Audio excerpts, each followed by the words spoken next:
His name is Albus Dumbledore. The human world calls him one of the greatest wizards of all time. In my view, he's just a very, very complicated old man. An old man I've spent many years observing, but still haven't completely figured out. November 1st, 1981. The first time I saw Dumbledore was on a freezing night in November, 1981. I remember it clearly because I was huddled in a cardboard box under the porch of number 4, Privet Drive, trying to escape the bitter cold. And then I saw him. An old man in robes suddenly appeared on the street corner. I mean literally appeared, like magic. Pop, and there he was. He held something that looked like a lighter and waved it at the street lamps. And you know what? The lights flew into that little device, one by one. The entire street went pitch black. Cool, I thought at the time. This human can steal light. Later I learned that thing was called a put-outer, something he invented himself. But back then, I just thought this old guy was pretty interesting. Someone who could steal light, wearing purple robes embroidered with stars and moons, wandering around a muggle neighborhood. Then came a cat. Not me, another cat. A very serious-looking tabby. She sat on the corner, staring at Dumbledore for a long time. Then the cat turned into a woman. Okay, I'll admit, at that moment I nearly jumped out of my box in fright. I thought cats were cats, and humans were humans. I had no idea you humans were so lawless, casually crossing species boundaries like that. Later I learned her name was Professor McGonagall, an animagus. The two stood there chatting. I pricked up my ears to listen. I had nothing better to do anyway. They talked about some frightening things. Something about a Dark Lord, something about the Potters, something about a baby defeating Voldemort. But what really made me remember Dumbledore wasn't any of that.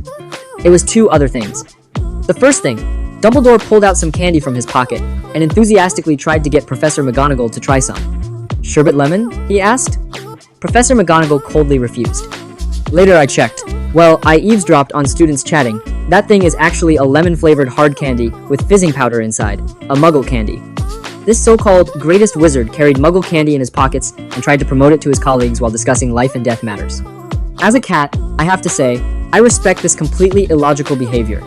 The second thing was even more interesting. After McGonagall praised Dumbledore a few times, this old man actually blushed. Blushed. A wizard who supposedly defeated Grindelwald, who Voldemort himself feared, blushed when a colleague complimented him. McGonagall immediately started teasing him.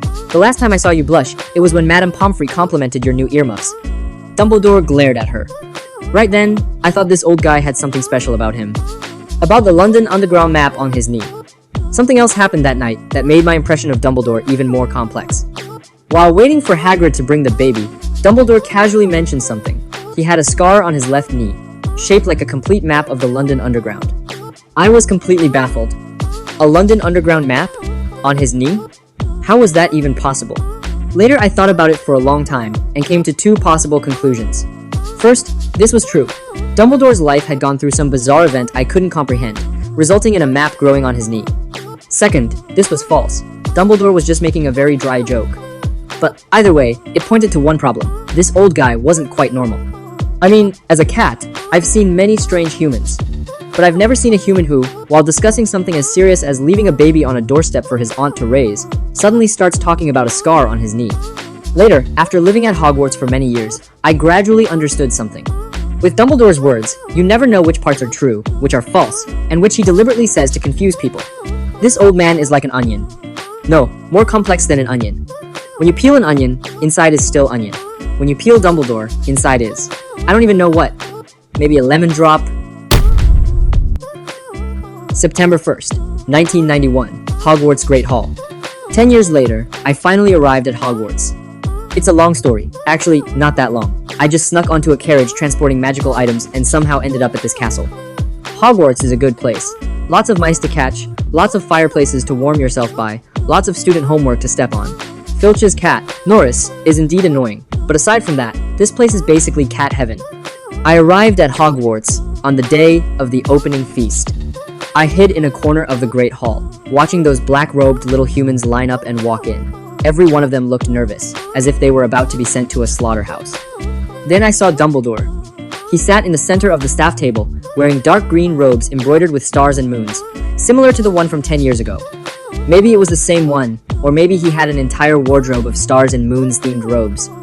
After the sorting ceremony, came the opening speech. I thought Dumbledore would say something long and boring, like all human leaders do. But he stood up, cleared his throat, and said 4 words. Nitwit, Blubber, Oddment, Tweak. Then he sat down. The entire Great Hall fell silent.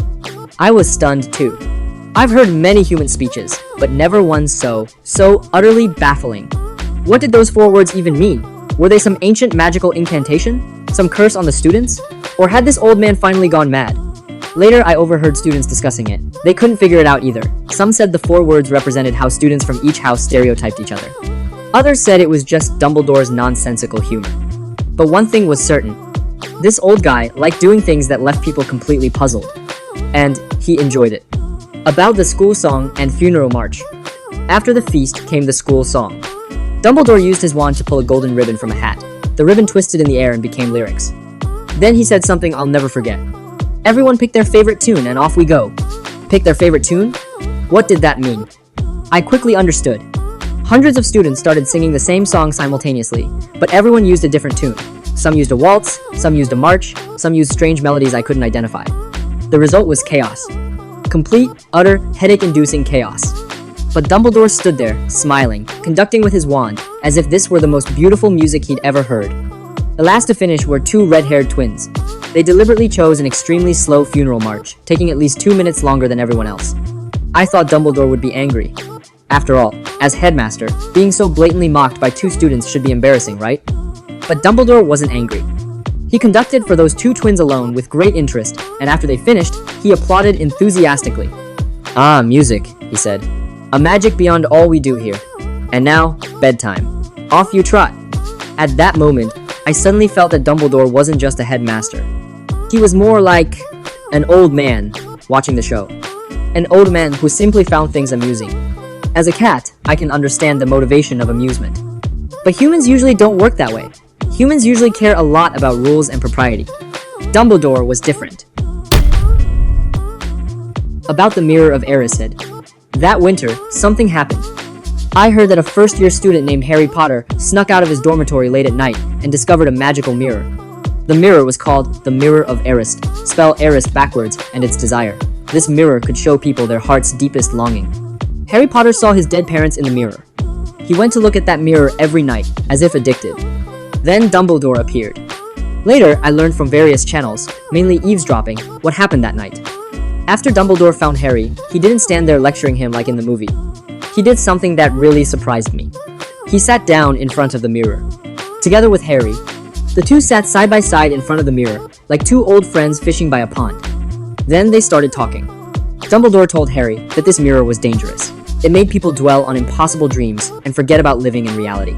It does not do to dwell on dreams and forget to live. I heard this sentence many times later. Every time I heard it, I thought, how should I put it? A bit ironic. Because the person saying it was later proven to have lost himself in many impossible dreams too. But that's a story for later. That night, Harry asked Dumbledore a question. "What do you see when you look in the mirror?" Dumbledore answered, "I see myself holding a pair of thick woolen socks. One can never have enough socks. People insist on giving me books." Harry later told his friends he suspected Dumbledore hadn't told the truth. He was right. Many years later, I learned what Dumbledore really saw in the mirror. He saw his family. His father Percival, his mother Kendra, his brother Aberforth, his sister Ariana, everyone together. Alive, whole, happy. And this was something that could never happen, because his sister Ariana was already dead. And quite possibly, he was the one who killed her. About lies and protection. Why did Dumbledore lie? Why did he give such an obviously dismissive answer about woolen socks? I thought about it for a long time and reached a conclusion. He was protecting himself. Or maybe protecting Harry.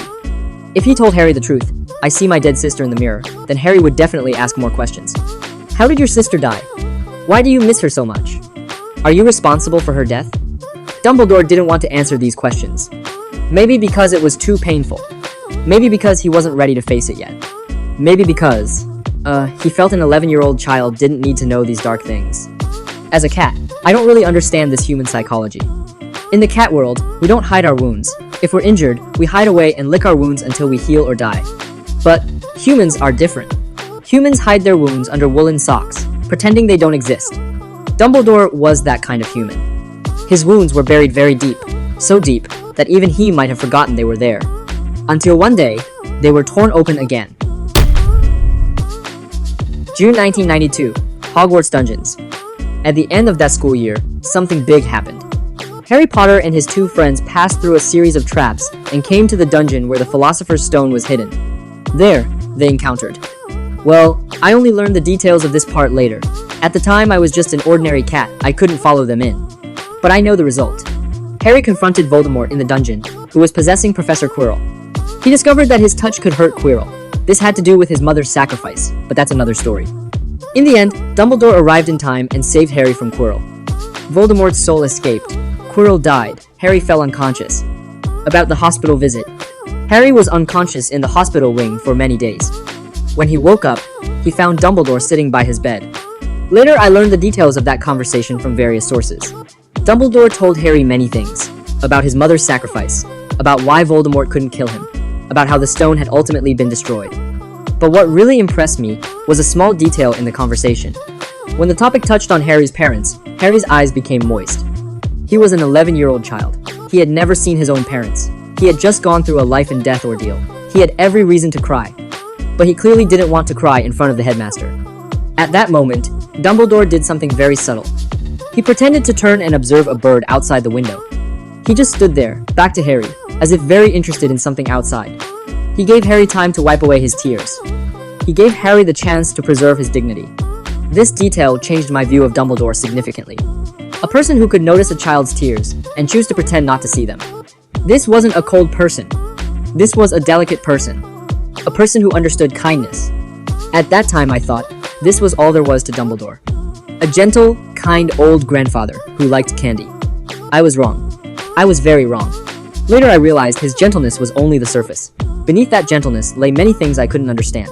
Plans, calculations, choices that had to be made. But that was for later. About the photo album. After that conversation, Dumbledore gave Harry a gift. A photo album, filled with photos of Harry's parents. These photos were collected by Dumbledore, who personally wrote to old classmates of Harry's parents. He spent time, spent effort, just so an orphan could see what his parents looked like. This made me realize something. Dumbledore wasn't just protecting Harry. He loved him. In the way an old person loves a child. In a way, perhaps mixed with guilt. After all, it was Dumbledore who left baby Harry on the Dursleys' doorstep. It was he who let Harry spend 10 years in that abusive family. Maybe the photo album was a form of compensation.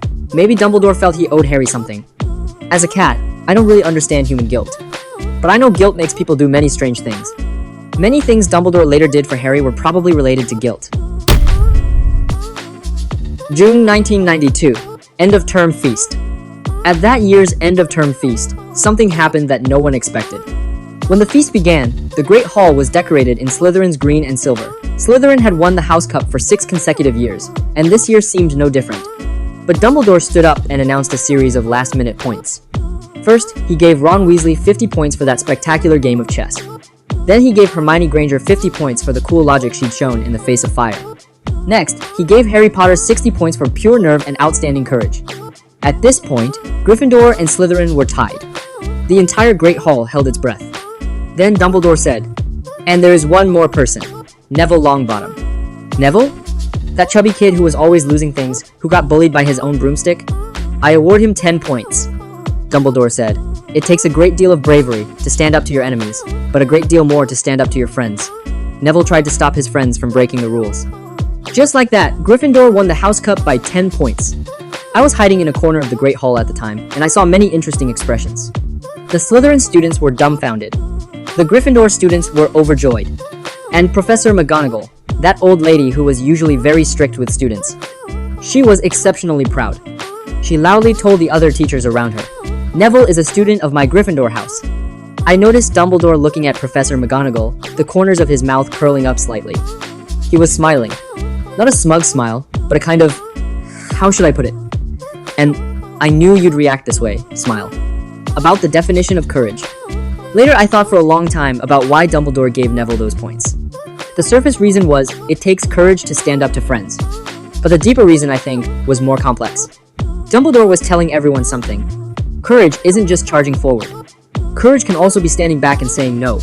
Courage can be soft, clumsy, unremarkable. Like Neville. He didn't defeat any enemies. He didn't solve any puzzles. He just stood in the common room, trying to stop his friends from going to their deaths. Then he was petrified by Hermione's full body bind curse. He failed. But in Dumbledore's eyes, this failure was more valuable than many successes. As a cat, I can understand this principle. Sometimes I see a little mouse standing in front of me, trembling, but refusing to run away. It's protecting something behind it. This behavior, from a practical standpoint, is foolish. But from some higher perspective, it's worthy of respect.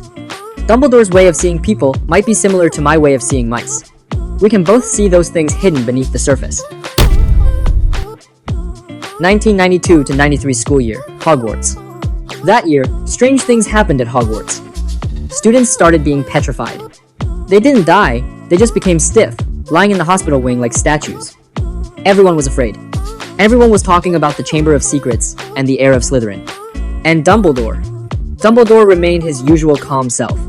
He walked through the corridors, greeting students, stuffing various strange candies into his pockets, as if nothing had happened. But I knew he was worried. Because one night, I saw him. That night, he came down from the headmaster's office, walked through the corridor, toward the kitchens. He said he was going to get a cup of hot chocolate. At 3 in the morning. Alone. I thought he probably just couldn't sleep, or he needed alone time to think. But on the way to the kitchens, he discovered a petrified student, Colin Creevey. That first year, who was always carrying a camera, following Harry Potter around like a shadow. He lay in the corridor, still holding a bunch of grapes in his hand. Those were the grapes he'd prepared to bring to the hospital to visit Harry, who was there after being injured by a rogue bludger sent by a crazy house elf. Dumbledore stood there, looking at Colin, silent for a long time. The expression on his face. It's hard to describe.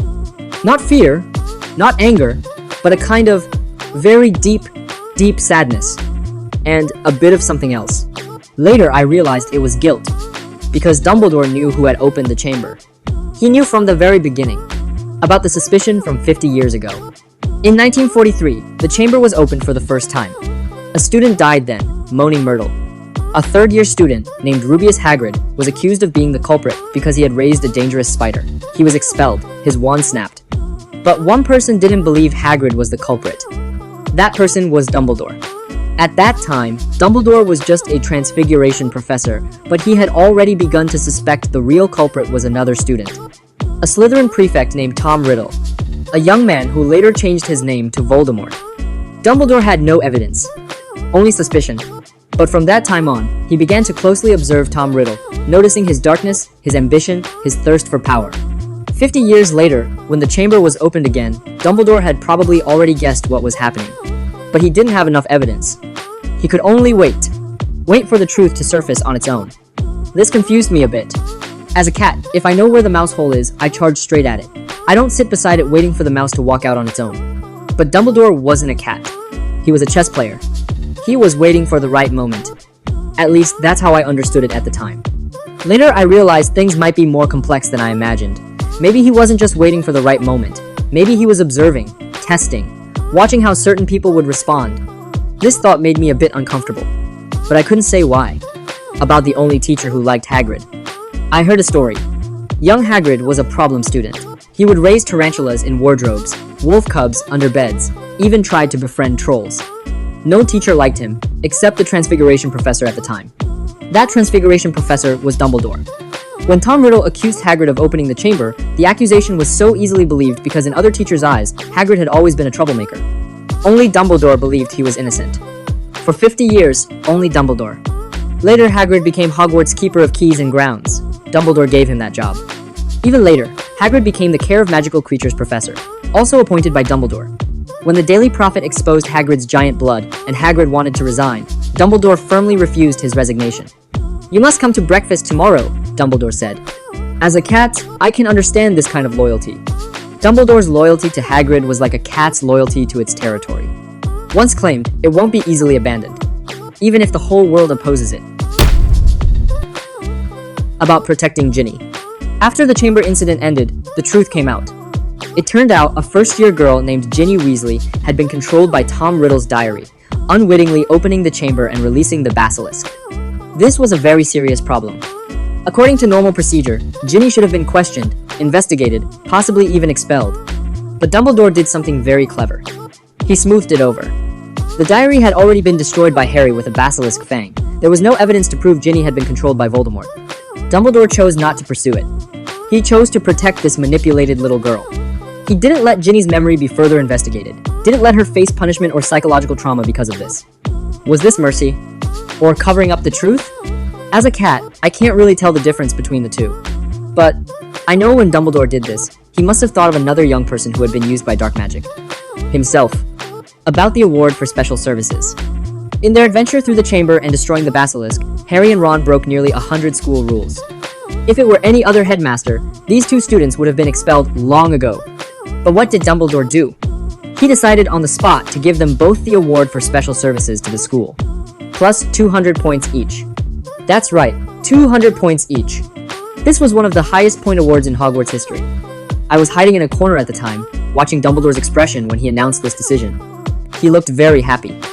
Not the kind of, I'm fulfilling my duty happy, but the kind of, I'm genuinely proud of these two kids happy. His eyes were sparkling. At that moment, I suddenly felt that Dumbledore wasn't just a headmaster. He was more like a grandfather. A grandfather watching his grandchildren return from adventure, covered in mud but unharmed. About Lockhart. That year, there was another amusing episode. The defense against the dark arts professor was a man named Gilderoy Lockhart. He was a fraud. All his adventure stories were stolen from others. Then he used memory charms to erase the original owner's memories. He was all show, no substance. But Dumbledore hired him. Why? Later I heard some rumors. Some said Dumbledore couldn't find anyone else willing to apply. The defense against the dark arts position was cursed. No one could last more than a year. But I think there was another reason. Dumbledore thought it would be fun. Yes, fun.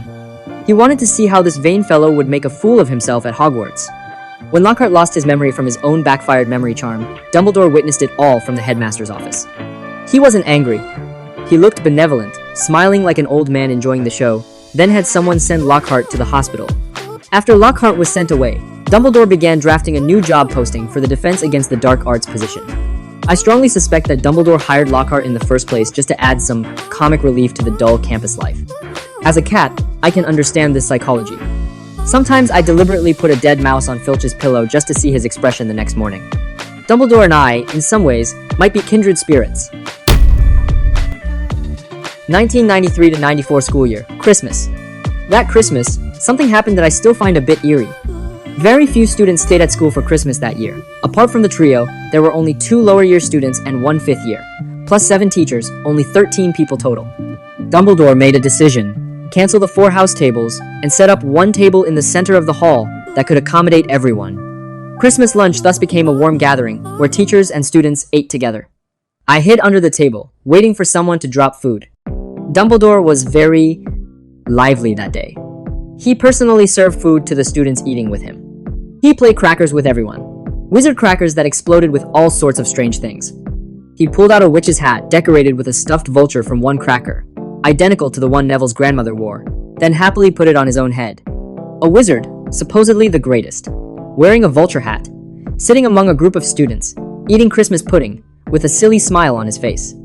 This image I will never forget. About the 13 prophecy. But something else happened that day. Professor Trelawney was late. When she walked into the Great Hall, she looked at the number of people around the table and suddenly became very nervous. She hesitated to sit down. Dare we risk it, Minerva? My dear, whoever arises first must surely die first. Everyone thought she was talking nonsense. Dumbledore stood up with a smile to greet her, pulling out a chair for her. He was the first to stand. No one paid attention to this at the time. Professor Trelawney claimed to be a seer, but most of her prophecies were nonsense. No one took her words seriously. But later, many years later, Dumbledore truly was the first of that table to die. He died on June 30th, 1997, falling from Hogwarts' Astronomy Tower. I don't know if this was coincidence or if Professor Trelawney really saw something, but this made me realize something. Fate is a very strange thing. Sometimes, a casually spoken sentence becomes reality many years later. Sometimes, an offhand choice determines a person's life or death. Dumbledore chose to be the first to stand that day. He was probably just being polite. He probably didn't take Trelawney's words seriously at all. But that choice, somehow, made me feel. He seemed to already know he would die. He seemed to be mocking fate in his own way. You say the first to rise will be the first to die?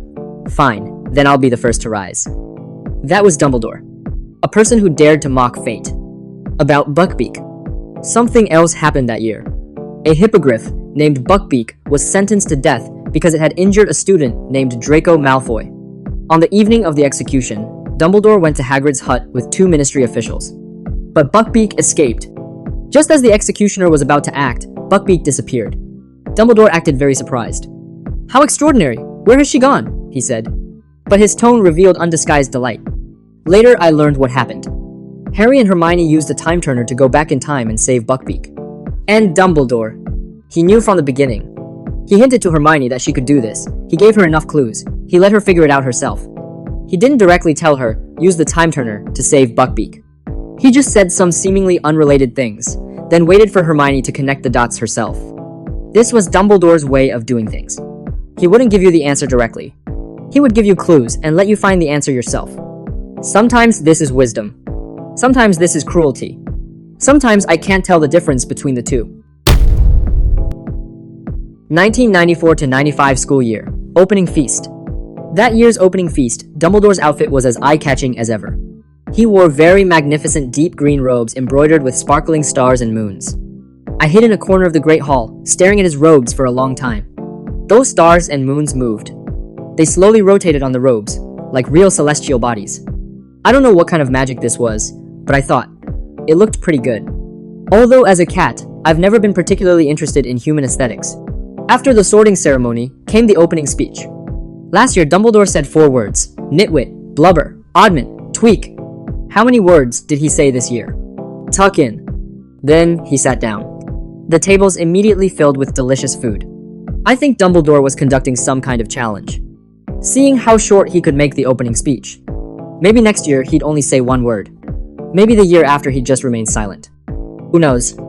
About the Triwizard tournament and the interrupted joke. That year, Hogwarts hosted the Triwizard tournament. This was a very dangerous competition that had been cancelled for over a century because too many people had died. When Dumbledore announced this news, one of the red-haired twins, Fred Weasley, loudly asked if the headmaster was joking. Hearing this, Dumbledore actually got sidetracked. He started telling a joke. A troll, a hag, and a leprechaun walk into a bar. Then Professor McGonagall beside him coughed lightly. Only then did Dumbledore reluctantly return to the topic. We'll never know how that joke ended, but I'd bet it was a very dry joke. Dumbledore's sense of humor, how should I put it? Very unique. Not everyone can appreciate it. About the Room of Requirement. At the Christmas feast, Dumbledore told a story while chatting with another headmaster, Karkaroff. He said that this morning on his way to the bathroom he'd taken a wrong turn and accidentally found a room full of exquisite and gorgeous chamber pots, but when he tried to go back, he couldn't find it again. Later I learned. That room was the Room of Requirement. The Room of Requirement becomes whatever the user needs most, and when not needed, it hides itself. When Dumbledore wanted to use the bathroom in the middle of the night, the Room of Requirement became a room full of chamber pots. This might be the most humorous use of the Room of Requirement in the entire series. A great wizard, a legendary figure who defeated Grindelwald, got lost in the Hogwarts corridors at dawn and accidentally discovered a mysterious room filled with chamber pots. I think this story perfectly encapsulates Dumbledore as a person. He's very powerful, but he also gets lost. He's very wise, but he also needs to use the bathroom in the middle of the night. He's a wizard, but he's also a person. About the twins' beards. That year there was another amusing episode. Fred and George Weasley tried to use aging potion to fool the age line around the Goblet of Fire, wanting to enter the Triwizard tournament. The result? They both grew long white beards. In the movie, they wrestled with each other. Very chaotic. But the book wasn't like that. In the book, they were laughing at each other's ridiculous appearance. Dumbledore, passing by, was also amused. He even complimented the twins' beards as quite impressive, very becoming. I hid in a corner watching this scene, thinking, this old guy really likes these twins. He likes their rebellion, their creativity, their rule-breaking. Maybe because they remind him of his younger self. Maybe because he simply finds them interesting. Either way, Dumbledore never truly punished the Weasley twins. He just smiled, watched them cause trouble, then gently shook his head. Like a grandfather watching his grandchildren make mischief. About the Goblet of Fire incident.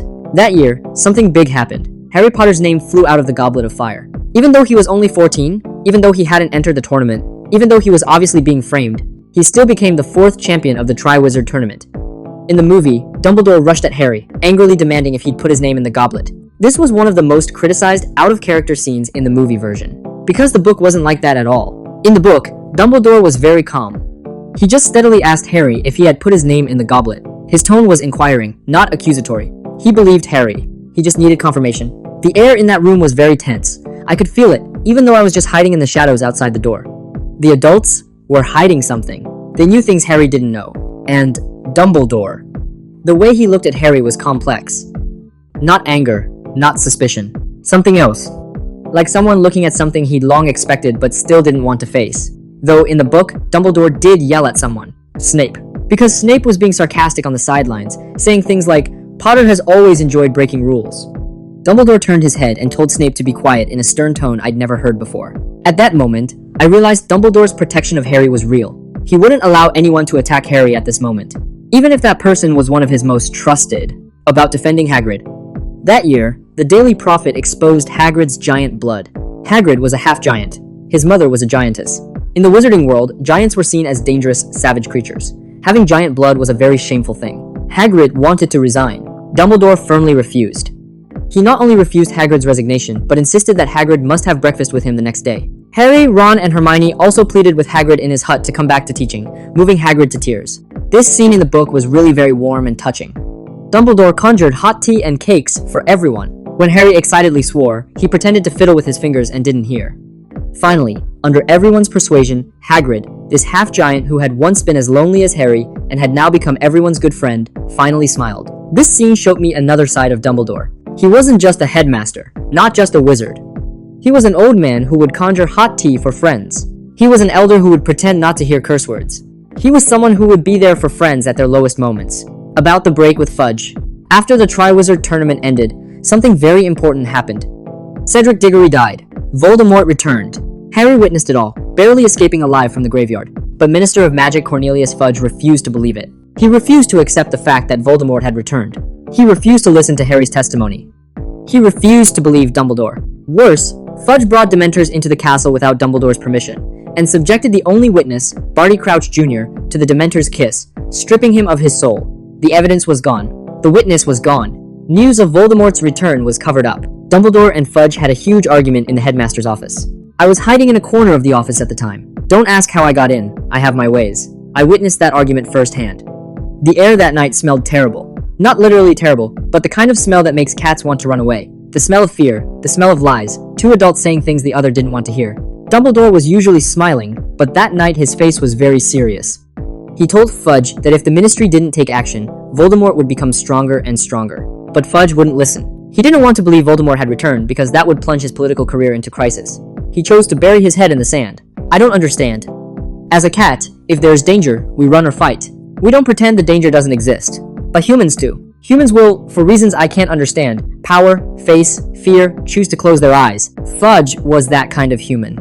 In the end, Fudge left in anger. From that day on, the Ministry and Dumbledore parted ways. Dumbledore became the enemy, a lying old madman, a conspirator trying to seize Ministry power. This is politics. About reforming the Order. After Fudge left, Dumbledore immediately began to act. He asked Arthur Weasley, Sirius, Hagrid, and others to gather allies from all sectors, preparing to fight Voldemort. The reformation of the Order of the Phoenix began. The Order of the Phoenix was a secret organization Dumbledore created during the First Wizarding War. Now it was being Jawsy again. Dumbledore didn't wait for Ministry permission. He didn't wait for official recognition. He made the decision himself, then began to act. This was Dumbledore. He never relied on others. He always made his own decisions. Sometimes this is leadership. Sometimes this is arrogance. Sometimes it's hard to tell the difference between the two.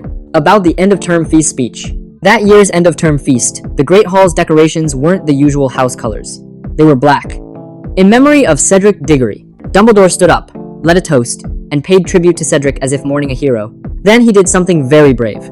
He solemnly told all the students, Cedric was murdered by Voldemort. The Dark Lord had returned. Even though the Ministry refused to acknowledge it, Dumbledore chose to let the students know the truth.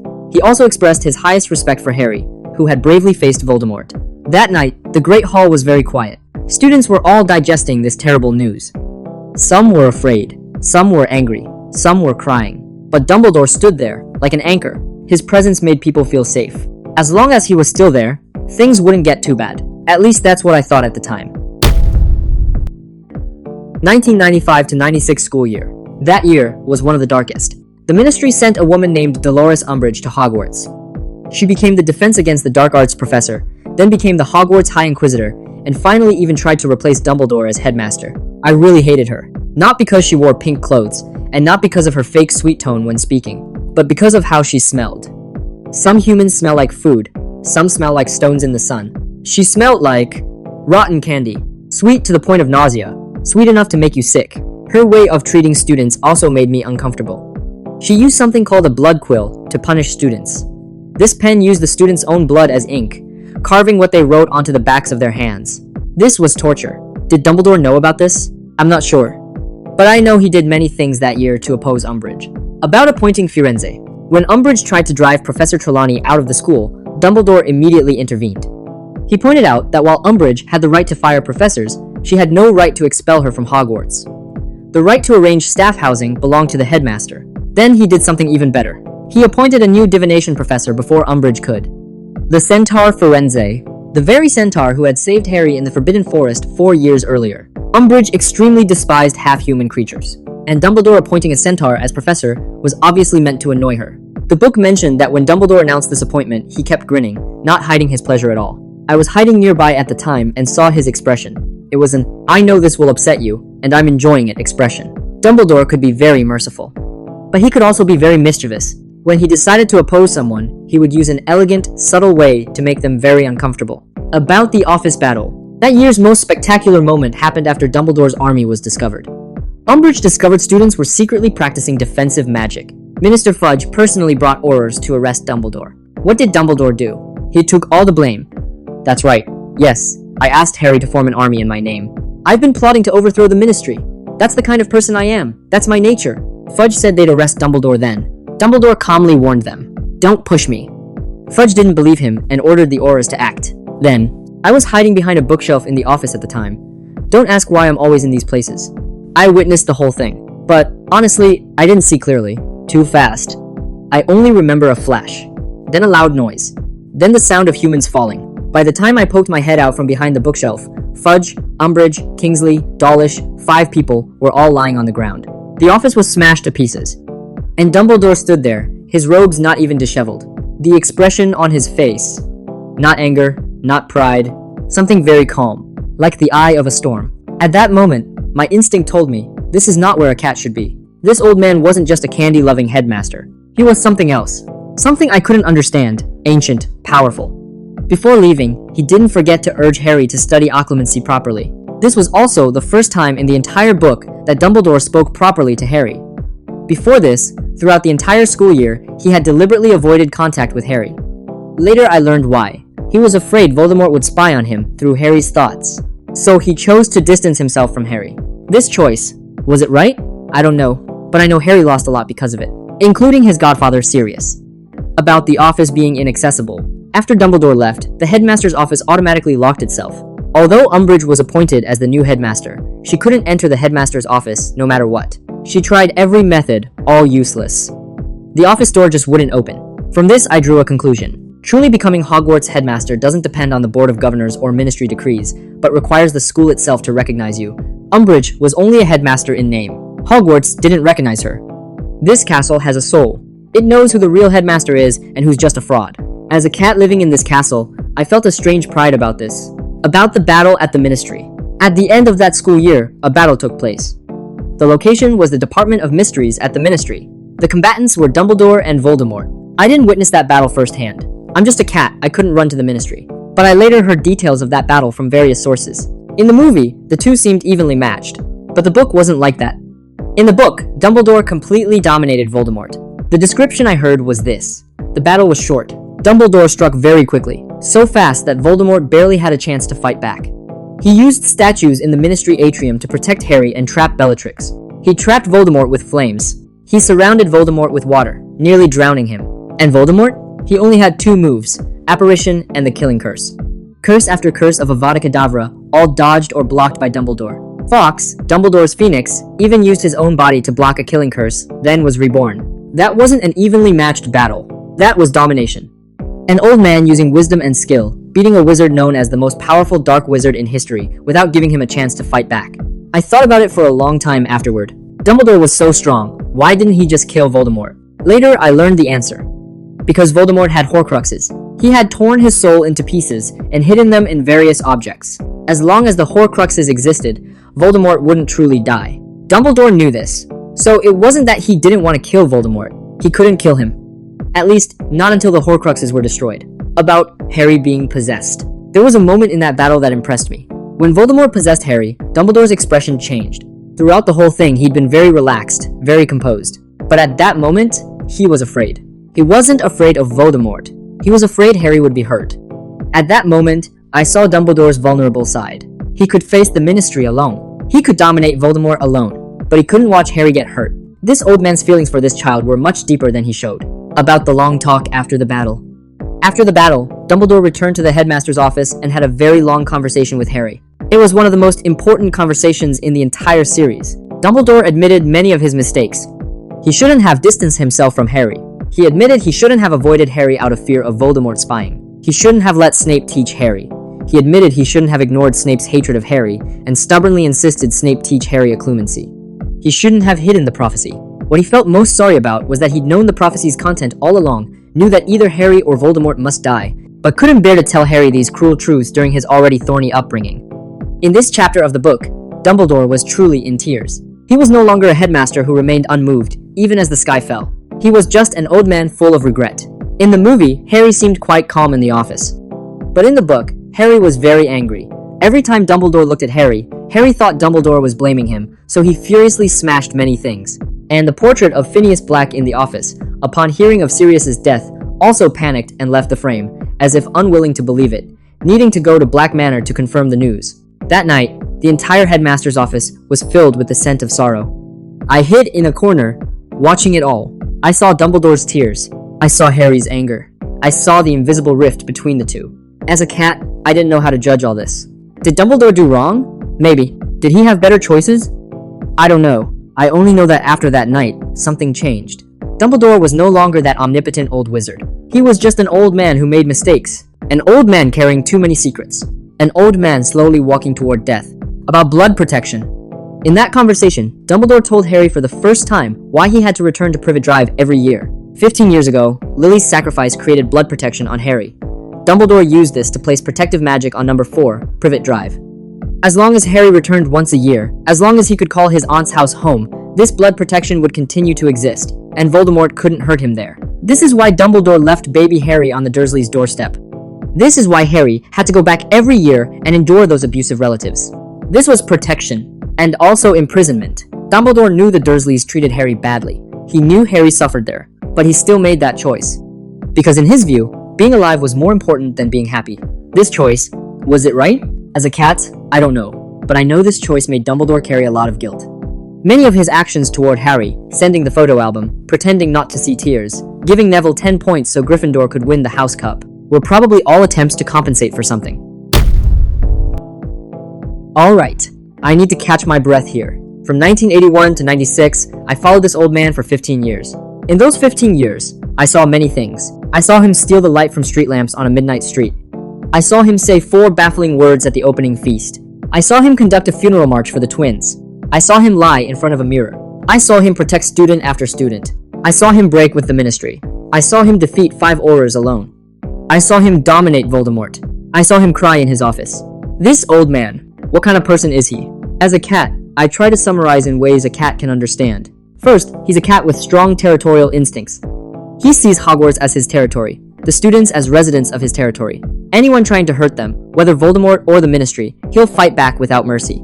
Second, he's a cat who likes to be alone. He rarely tells others what he's thinking. He always makes decisions alone, bears consequences alone. He doesn't like explaining, doesn't like consulting, doesn't like letting others participate in his plans. Third, he's a cat who hides his wounds.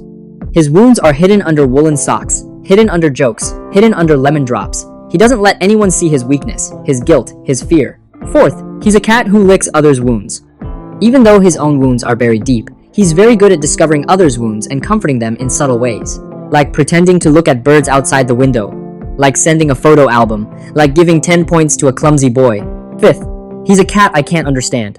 I've observed him for 15 years, and I still haven't completely figured him out. He's too complex. He's like an onion, peel one layer and there's another. He's like a mirror, you always see what you want to see. He's like a fog, you think you've seen clearly, walk closer, and there's nothing. But there's one thing I'm certain of. This old man, in the coming year, will do things that surprise everyone. He'll discover terrible secrets. He'll suffer fatal injuries. He'll make final arrangements. Then he'll die, falling from Hogwarts' highest point, the Astronomy Tower. And the person who kills him will be one of the people he trusts most. This is a story about trust, betrayal, sacrifice, and love. This is the last year of Albus Dumbledore's life, and also my last year observing him. Let me finish this story in the next part.